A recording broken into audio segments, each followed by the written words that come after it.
Na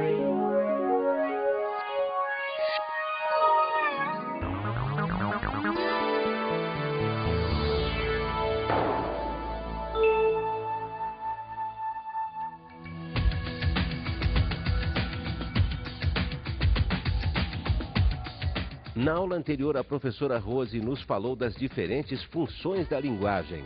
As diferentes funções da linguagem acontecem quando se deseja dar ênfase a um dos elementos da comunicação. Nós temos a função emotiva da linguagem, nós temos a função metalinguística, nós temos a função referencial, a função fática, a função poética da linguagem. Vimos o significado de linguagem verbal e não verbal e as regras especiais de acentuação gráfica, que envolve os acentos diferenciais, os acentos dos ditongos abertos EL, EI e OI, os acentos dos IS e US tônicos dos hiatos. Vimos também a acentuação dos monossílabos tônicos terminados em A, E e O. No tema de redação, abordamos o aspecto narrativo. A narração caracteriza-se por apresentar, sobretudo, ação, personagem, um tempo e o espaço onde essas ações acontecem. Vamos à aula de hoje.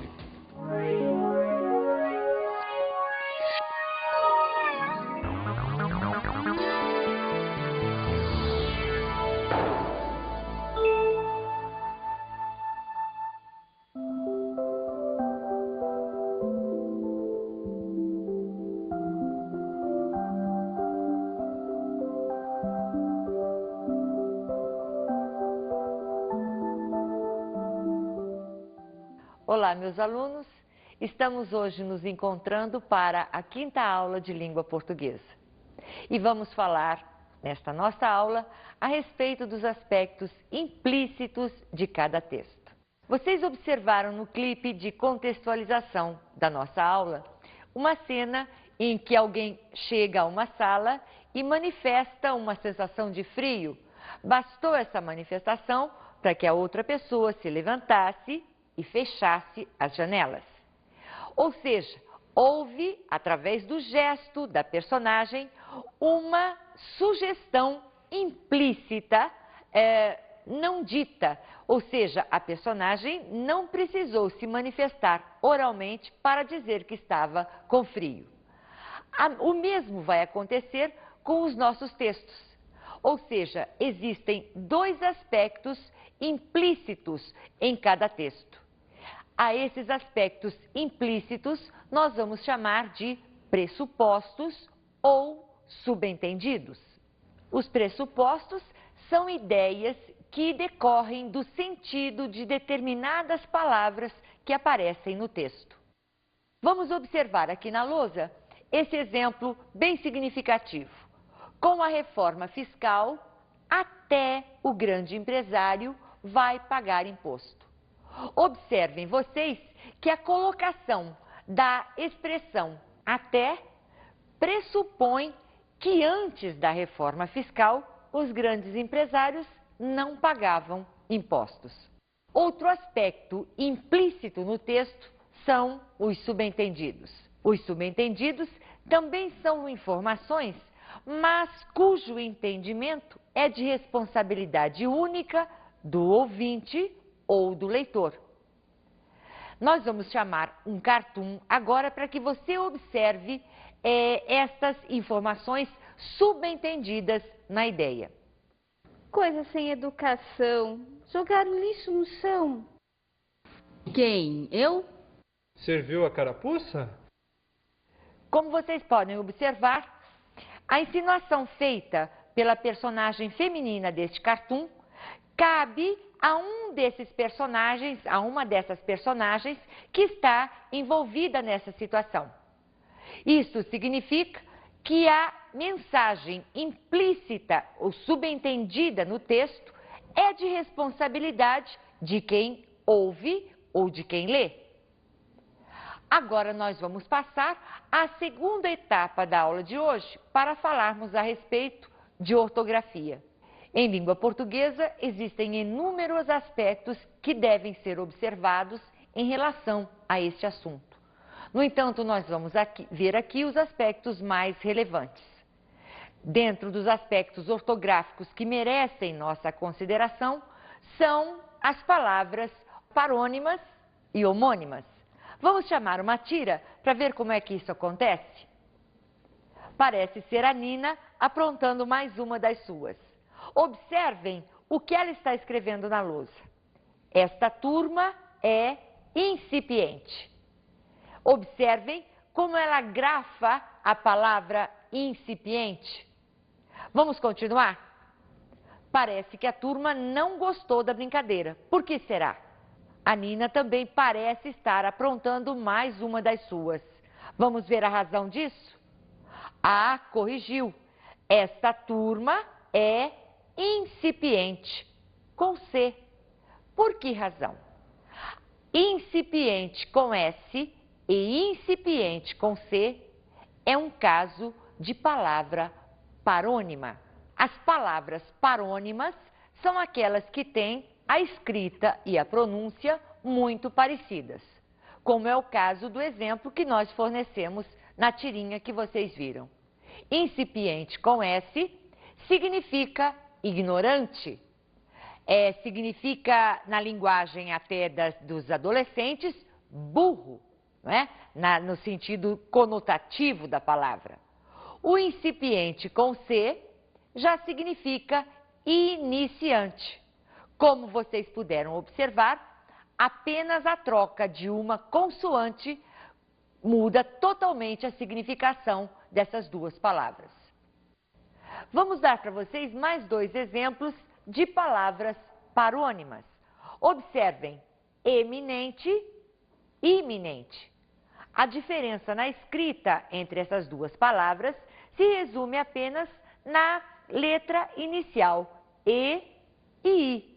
No entanto, eminente significa importante, e iminente significa ou quer dizer aquilo que está prestes a acontecer. Uma guerra nuclear é iminente. O eminente senador esteve em nossa cidade. É o caso também de inflação e infração. Inflação significa o quê? Inflação é a desvalorização da moeda de um país. A infração é o delito, é o erro. Agora nós vamos ver também as palavras homônimas. Palavras homônimas são aquelas que apresentam grafia ou pronúncia igual. É o caso, por exemplo, das palavras sessão com 2 S, sessão com C cedilha e sessão com C inicial. Sessão com 2 S indica tempo, a sessão de cinema, por exemplo. A sessão grafada com C cedilha significa departamento. Essas lojas têm várias seções. A seção que inicia com o C vem do ato de ceder, vem do verbo ceder. O governo federal fez algumas seções para os trabalhadores sem terra. Vejam vocês o almoço, substantivo, e eu almoço, do verbo. As grafias são semelhantes umas das outras. Aqui nós temos as palavras homônimas. Agora vamos a uma nova etapa da nossa aula. Aliás, uma etapa bastante agradável, porque estamos recebendo em nossos estúdios a nossa repórter de rua, a Nina. Olá, Nina, como vai? Muito bem, professora. Que bom tê-la aqui conosco. Mas qual é o motivo da sua visita?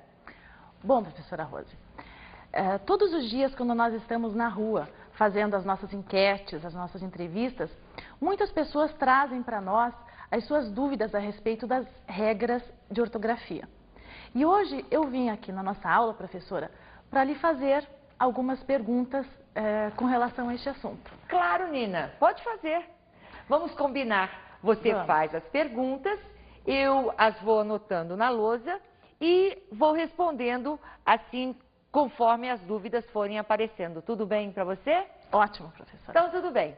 Vamos lá, a primeira pergunta então. Qual é? A primeira pergunta é a seguinte: nomes de pessoas devem seguir regras de ortografia? Por quê? Muito bem, Nina. Nomes de pessoas, como qualquer outra palavra da língua portuguesa, devem sim seguir regras ortográficas. Luiz, por exemplo, em português, é uma palavra que deve ser grafada com S e com acento.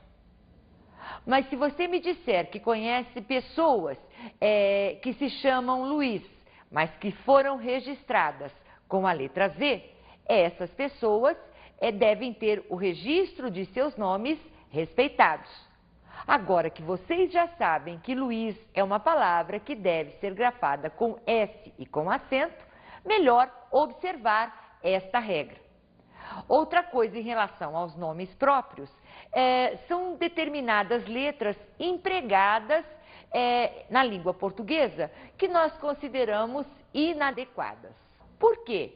Porque, vamos exemplificar o nome próprio Ana. Há muitos pais que por modismo ou por imprimir uma certa sofisticação ao nome, grafam a Ana com 2 N's. Ora, a língua portuguesa não precisa desse recurso. Ou seja, o som na não é grafado com 2 N's. Da mesma forma, o emprego de Y, quando empregado em nomes próprios, refletem apenas uma certa sofisticação que os pais gostam ou querem imprimir a certos nomes. Como não há lei que impeça esse registro, os nomes vão sendo criados dos mais simples até os mais sofisticados. Mais outra pergunta, Nina? Sim. Então fale. A nossa segunda pergunta é a seguinte, professora: por que enxoval se escreve com X e enchente se escreve com CH? Por que enxoval se escreve com X e enchente com CH? É simples, Nina. É preciso entender que o princípio, as regras que regem os princípios ortográficos são basicamente uma só. A palavra derivada deve seguir a grafia da palavra primitiva. No caso de enchente, a palavra vem da palavra cheio. Ora, cheio é uma palavra que se escreve com CH. Portanto, enchente, uma palavra derivada de cheio, continua com a mesma grafia. Nós vamos observar que em português, a maioria, um grande número de palavras começadas pela sílaba em, são seguidas da letra X. Então, nós temos enxoval, nós temos enxame, nós temos enxovia, nós temos enxada e uma série de outras palavras também grafadas com X, porque vem depois da sílaba em. E agora, Nina, qual é a outra dúvida? Professora Rose, as pessoas também não sabem o porquê das duas formas de escrever viagem com G e viagem com J. Não sabem o porquê das duas formas de escrever viagem com G e viagem com J. Isso é muito simples também, Nina. Viagem com G será grafada com esta letra sempre que a palavra se referir ao substantivo viagem, em boa viagem, por exemplo. Ou então, esta viagem vai ser muito boa. A minha viagem foi ótima e outros exemplos similares. Já vamos usar viagem com J quando a palavra estiver se referindo ao verbo viajar. Por exemplo, em desejo que todos viajem confortavelmente. Quero que todos viajem tranquilos. Nessa questão de ortografia, Nina, é bom lembrar sempre aquele princípio que norteia as nossas regras ortográficas. A palavra derivada deve seguir sempre a grafia da palavra primitiva. Assim, se nós temos luz, que é uma palavra grafada com Z, as suas derivadas, reluzir, luzinha, reluzente, vão permanecer com a letra Z, porque são derivadas de luz. E agora, Nina, você tem mais alguma dúvida ou as pessoas trazem novas dúvidas para essa aula? Na verdade, professora, agora quem tem uma pergunta sou eu. Diga. Professora Rose, por que a senhora é tão distraída? Distraída, Nina? Eu? Por quê? Porque para cada uma das perguntas que eu lhe fiz, a senhora escreveu o porquê de uma maneira diferente no quadro.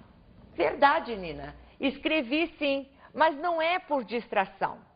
A verdade é que nós temos mesmo diferentes maneiras de grafar esta palavra. E ainda falta uma delas, Nina. Mas nós vamos ver este assunto depois do intervalo.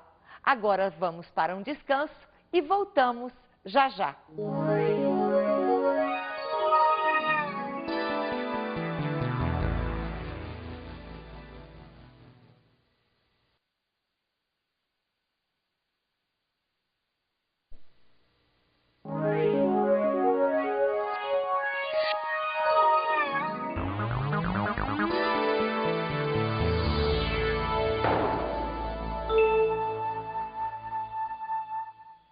Antes do intervalo, nós paramos nas diferentes grafias da palavra porquê. E a Nina chamou a atenção, chamando-me inclusive de distraída, por ter grafado a palavra de diferentes maneiras. Mas isso se explica porque realmente, dependendo da forma como ele é colocado na frase, ele se escreve de distintas formas. Por exemplo, o porquê no início da frase deve ser escrito separado e sem acento. Na frase, por exemplo, por que você veio? Veja, é uma frase interrogativa, o porquê aparece no início da frase, grafado separado, sem acento. Também será grafado separado e sem acento quando o porquê puder ser substituído pela expressão pelo qual ou pela qual, ou ainda puder-se subentender a expressão o motivo ou a razão. Por exemplo, eis o motivo por que você veio. Nesse caso, porquê deve ser grafado separado e sem acento.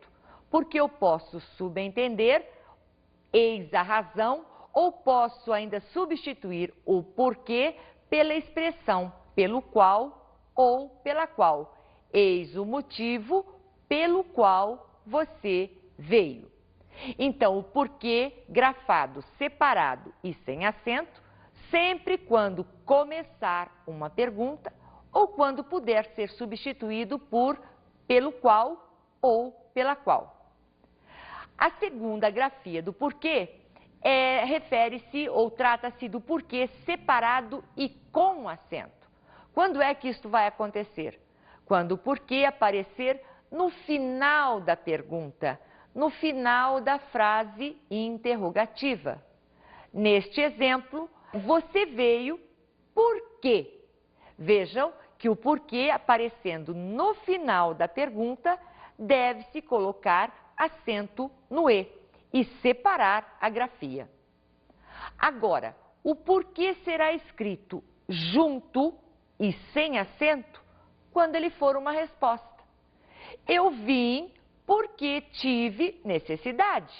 Veja, eu estou respondendo a uma pergunta. Eu vim porque quis.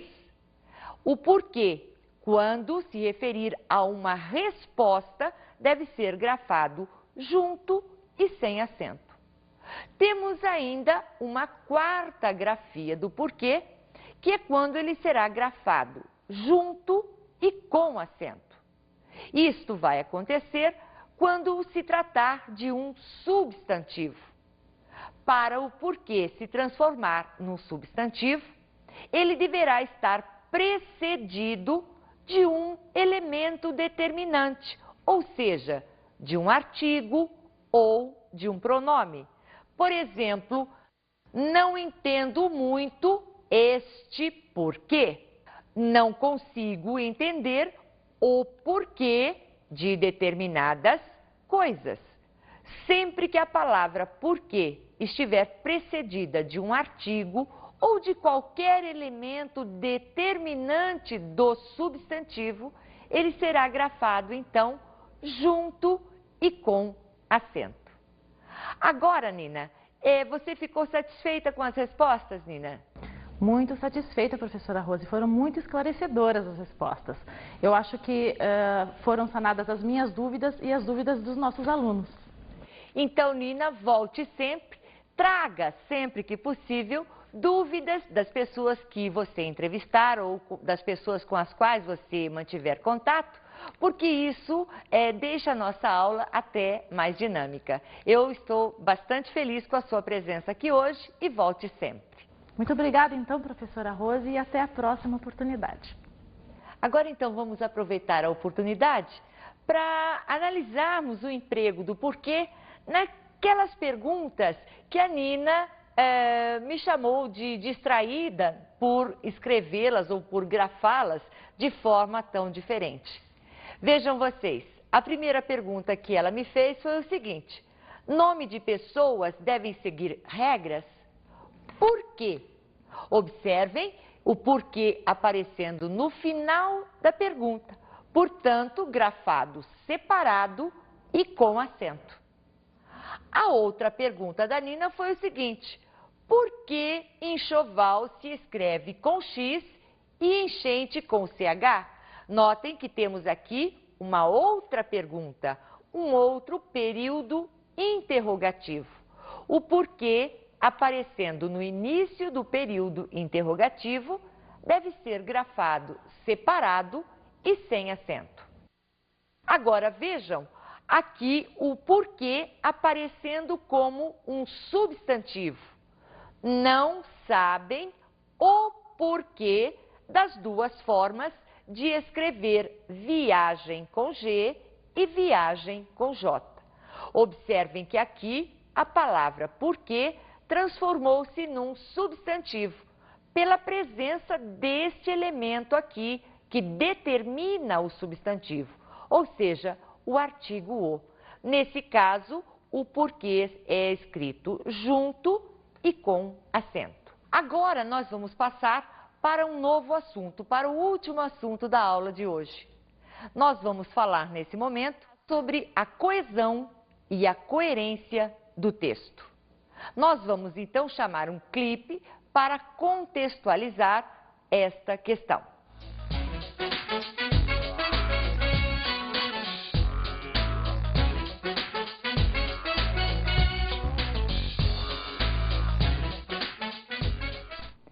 A coesão textual é a ligação que deve haver entre as palavras, expressões ou frases de um texto. Assim também acontece com a confecção de uma roupa. Se certas partes forem cortadas ou deixarem de ser costuradas, o que sobra são simples pedaços de pano. A coesão, então, é extremamente importante porque ela é feita através de elementos que costuram palavras ou frases dentro de um texto. Para que isso fique mais claro para vocês, nós vamos agora chamar novamente a leitura de um texto, até para que esta aula se torne um pouco mais saborosa. Agora eu vou passar para vocês uma receita que se chama delícia de arroz. Antes eu quero dizer que eu estou me sentindo extremamente importante vestida assim a caráter. Mas vamos à nossa receita.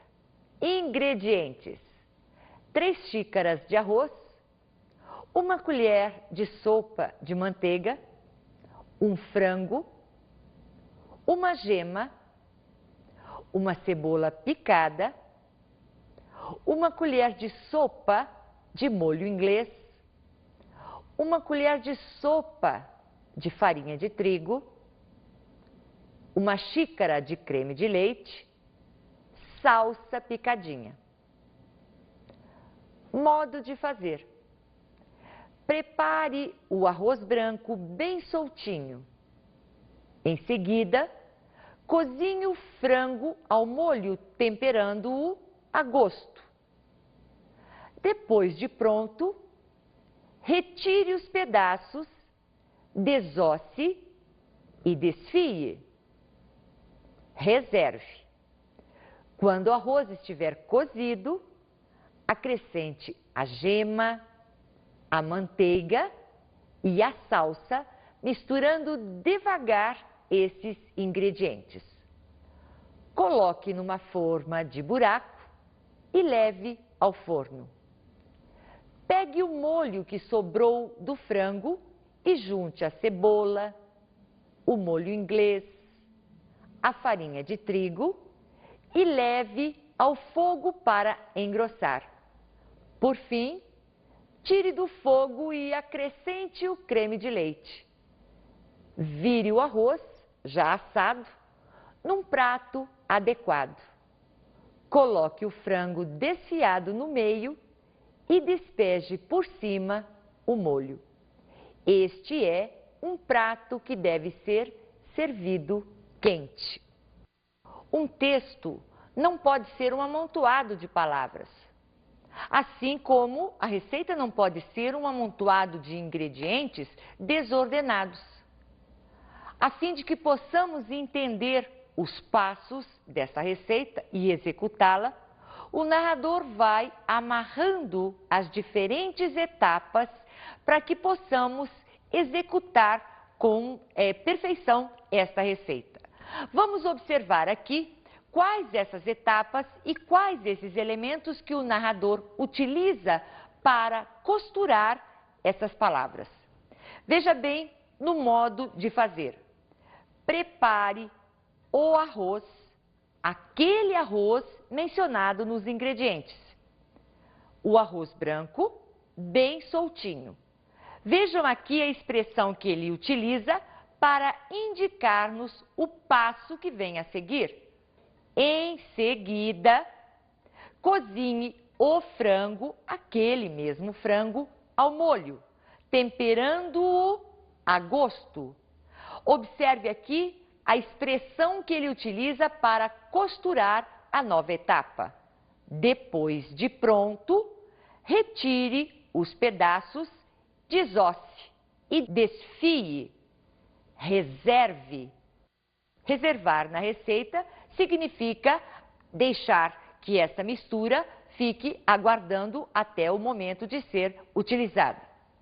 Vejam aqui um novo elemento coesivo. Quando o arroz estiver cozido, acrescente a gema. Note que aqui também esse azinho é um elemento que costura, porque refere-se àquela gema mencionada na relação de ingredientes. A manteiga e a salsa, misturando devagar esses ingredientes. Esses também é uma palavra utilizada aqui para fazer esta costura necessária ao texto. Coloque numa forma de buraco e leve ao forno. Empregar inadequadamente os recursos coesivos podem tornar o texto incoerente. Usar, por exemplo, a professora faltou à aula, apesar de estar doente, torna esta frase incoerente, porque o elemento coesivo, apesar de, não pode ser empregado nessa circunstância. Ora, a professora veio à aula apesar de estar doente. A professora faltou à aula porque está doente. A incoerência, então, é um outro aspecto de grande relevância no texto. O que é a coerência textual? Coerência textual, então, é a relação que se estabelece entre as partes do texto. Podemos dizer que coesão e coerência são dois aspectos de um mesmo fenômeno. Mas vamos aprofundar esse assunto na próxima aula. Agora nós vamos às nossas dicas de estudo de hoje.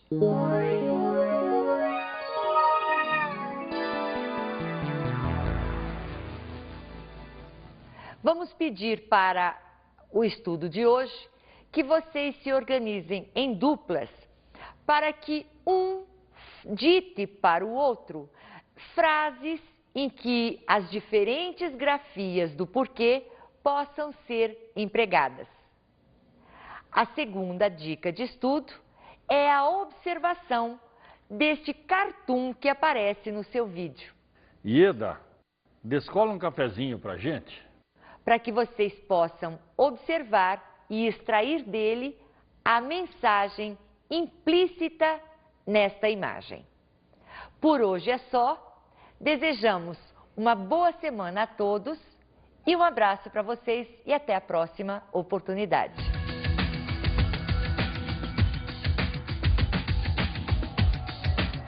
Na aula de hoje estudamos as informações implícitas no texto, os pressupostos e subentendidos. Os pressupostos são ideias que decorrem do sentido de certas palavras empregadas no texto. Os subentendidos têm uma significação que fica a critério do leitor ou do ouvinte. Estudamos também alguns aspectos da ortografia. Nós vimos na aula de hoje também questões da ortografia da língua portuguesa. Vimos as palavras parônimas e vimos as palavras homônimas. Bons estudos e até a próxima aula!